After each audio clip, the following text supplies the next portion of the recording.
Hello everybody from Aspen Rehab Physical Therapy, Coral Springs. I am Tim Wyatt, physical therapist, CEO of Aspen Rehab, and today we are here with our patient Robert. Robert, welcome. Thank you. All right. So Robert's here today to talk about a condition that he had suffered through, which is called Bell's palsy. Bell's palsy is basically a paralysis of one side of the face in which a nerve is attacked by a bacteria or a virus or trauma, and that is the seventh cranial nerve or cranial nerve 7. Now, the unique thing about Bell's palsy, like Robert experiences, when you are afflicted with this, the first thing that happens is you're freaking out because you think you had a stroke, right? So you go to the hospital and you see the doctors, and they probably first work you up for a stroke, correct? They do stroke criteria first, and then they rule that out. Then they go after the Bell's palsy. Gotcha. So that was Robert's case. You want to rule that out because facial drooping weakness can be indicative of a stroke or a Bell's palsy. So once the more kind of severe of those, being a stroke, is ruled out, then we weed it down to a Bell's palsy, which is where one side of the face and the musculature becomes paralyzed from the nerve that sends the information to that. So what patients will normally experience is they are unable to close their eyes fully, or it takes a lot of effort for the eye to close, and lifting their lip as well as lifting their cheek is real difficult. So as you guys see in the video that we're about to play here, we're going to show you Robert's original video of where he's trying to close his eye and lift his cheek. You're going to see that he's going to do that with some difficulty here. Now towards the end of the video, we'll show you how Robert's doing, and we can actually show you how Robert is doing today because he's been discharged from physical therapy to kind of get a after treatment, after recovery kind of report on what he's doing. But Robert, overall, subjectively, in the time since you basically was first, noticing the symptoms, from 0 to 100% better, what would you say you are here today? Well, I do feel 100, but there is a very minor dullness right here, okay, which is in line with your display here. Okay. But as far as everything, moving my eye, speaking better, chewing better, moving my lips, my nose, it's all back. All good. Okay, excellent. So Robert's case was very interesting because, by the time that you were afflicted, we did therapy. You had almost completely recovered. You had gone through how many total treatment sessions here with us? Here? 4, maybe 5. 4, maybe 5, yeah, to my recollection. So typically this is, a very, very rapid recovery.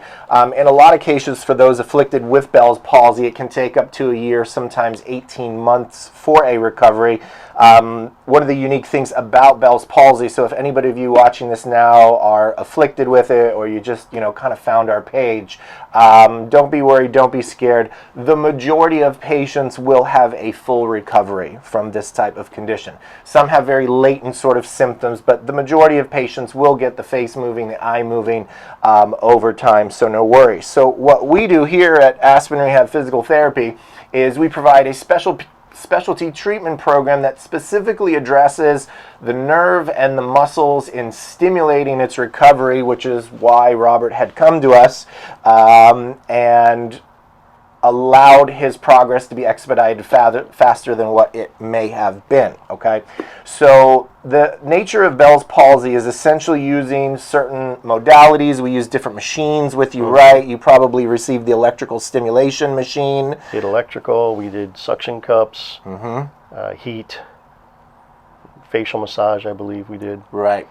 And part of that was probably giving you some home exercises on stimulating kind of the eye and the lip and the cheek and all that. So a big component, no different than if we were going to go to the gym and work a weak leg or a weak arm muscle. We have very specific facial exercises that we educate patients on. So what I'd like to start off with is just a couple of examples of some of the things that we do here.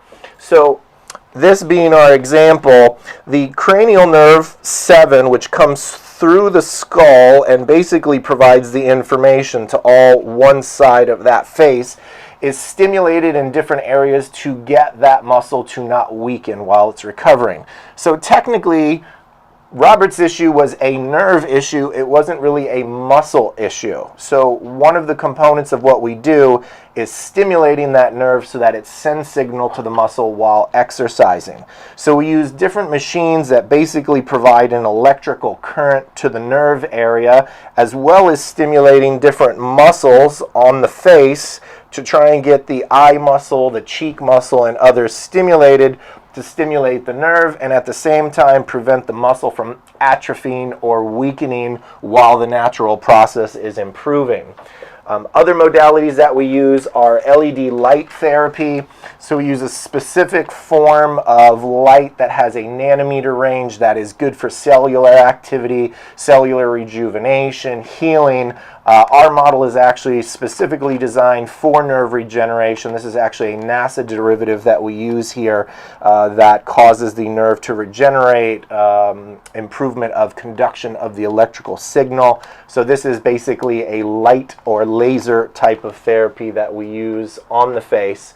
And then the last component is massage, soft tissue work, emphasizing getting blood flow into that tissue, into that area, and like the exercise that we mentioned. Did I miss anything as part of your treatment course? No, that was the first shock machine, the laser, the suction cups. We don't like to call it the shock machine, but I get it.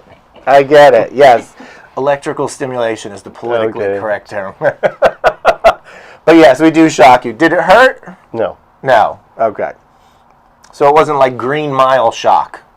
No. No. Okay. So anybody watching, don't be scared. We're not going to bring It's you not in a here. big shock. We never put a metal canister on your head and wet it, right? Did not do that. Right. Gotcha. I think it was in the corner. But there was we no didn't do last that. Yeah. meal. There was no, last wish or anything like that. Okay. All right. No worries. Okay. So the electrical stimulation, we're not going to shock anybody. But we were shocked, dun, dun, dun, at how quickly Robert recovered. So his result is actually atypical, small asterisk, bottom right of the corner. Results may vary. Most patients typically take anywhere between a month to 2 months. We actually have a patient on program now who has been here for many, many months because her recovery is going slower. But again, the goal of physical therapy is to speed up and get the patient better so that instead of potentially having suffered from it for 1 year, 18 months or other, you basically help get it better faster. So interesting things about Bell's palsy. So why do we get Bell's palsy? Well, how did it happen? Okay, so it's not a stroke. It's not coming from the brain. It's not a blood vessel issue. It's not a clot. So why do people get Bell's palsy? Well, again, it being an attack on a very specific nerve, the seventh nerve or cranial nerve 7, has come from a bunch of reasons. And I don't know if any of these apply to you and if you want to share whatever. But fun fact, Bell's palsy was originally very prominent in New York City way back in the day. I don't know if it still is with modern technology, but cab drivers were getting a lot of Bell's palsy, and it was typically on the left side of the face. The reason why that is because in the winter when it was very cold, they would have the window down. I'm thinking this is pre-heating and vehicles. They would have the window down to basically get some sort of ventilation or whatever. The interior of the cab was much warmer, and that cold differential and basically the attack of the cold air of the face was causing facial paralysis on the left side. Now, if you are from England, they were getting paralysis on the other side. Get it? Yes. Okay. Because they drive on the other side of the road. Sorry. That is actually not a fact. I just made that up. But the New York side is the truth. But if you were a cab driver in England or Britain, theoretically it would have affected your right side. Other issues that affect this are bacterias, infections, flus, and other.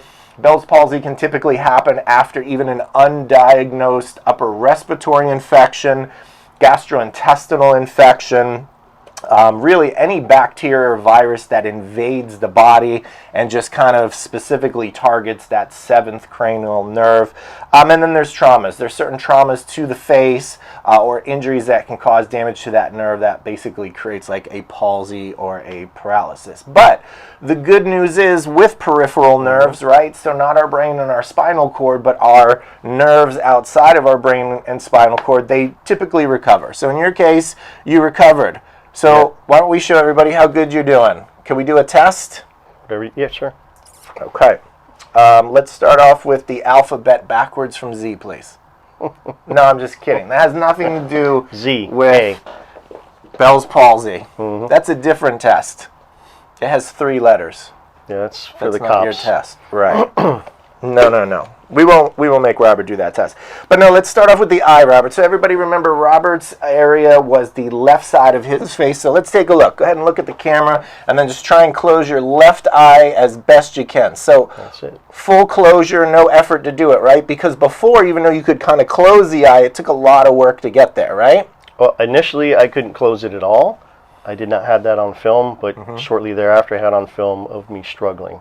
Gotcha. I think a key for me was I felt everything right where these nerves are ending is I attacked it right away. The very day I noticed the symptoms, I went to my firefighter's wellness center and we started the meds, the Solumedrol drip, the Prednisone, the Valtrex, all these things right away. I saw a neurologist right away. He had me come here right away, and I think the key for me was quick treatment. Correct. And that's why I was able to progress Correct. quickly. So if you are afflicted with this, if this is something that you're searching up right now as whatever, again, the first step is we must make sure that you rule out a neurological condition like a stroke or other, because that's important. It's a completely different treatment. Actually, the treatment for Bell's palsy could be problematic if you had a stroke and you treated it like a Bell's palsy.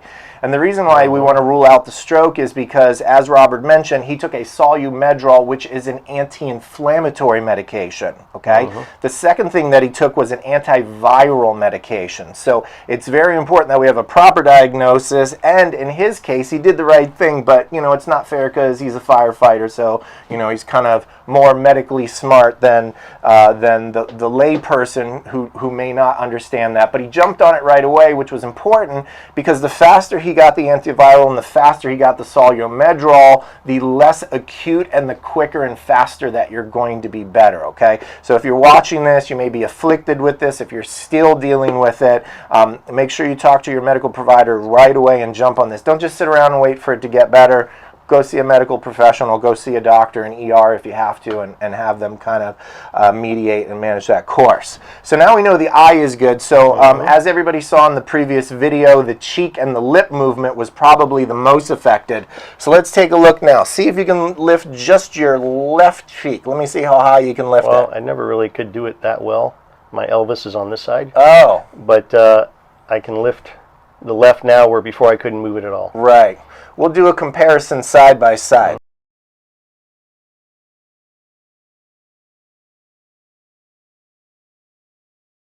So let's do that one more time while we set the comparison beside it. See, There you I go. don't really do much there. I don't know. As I That's, can there. that's kind of hunka burning love. Yeah.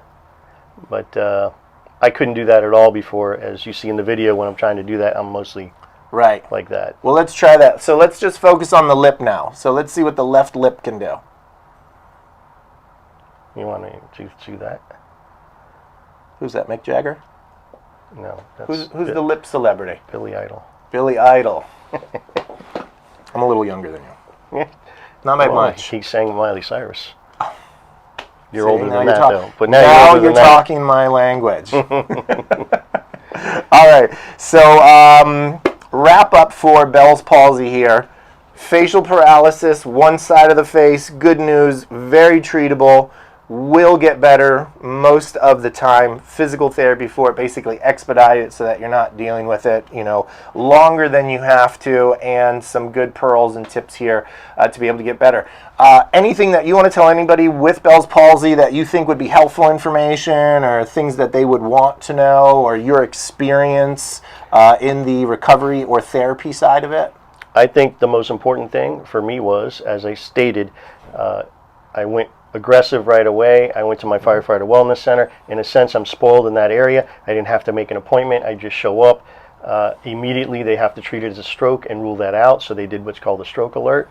Once they ruled that out, they started the therapy and treatment for Bell's palsy, and within a week I was here. So I would say my personal experience, though it wasn't very bad version of Bell's palsy, but maybe it wasn't because I attacked it right away, is you have to attack it right away.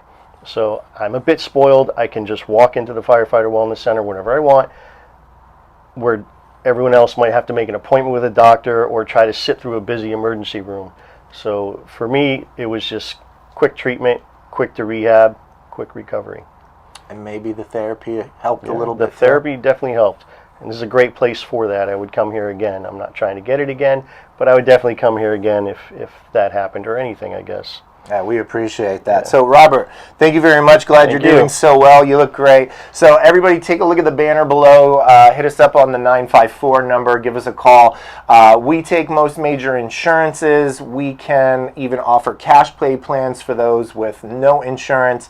Offer you the opportunity of a free online or either phone consultation to kind of talk about, make sure that this is a Bell's palsy or not, and tell you exactly what's going on. But if not, we schedule you an initial evaluation with a licensed physical therapist who specializes in this, treated by a group of clinicians here and physical therapists that are specialized in this to help you get better faster instead of just dealing with it. So Tim Wyatt, physical therapist, signing off.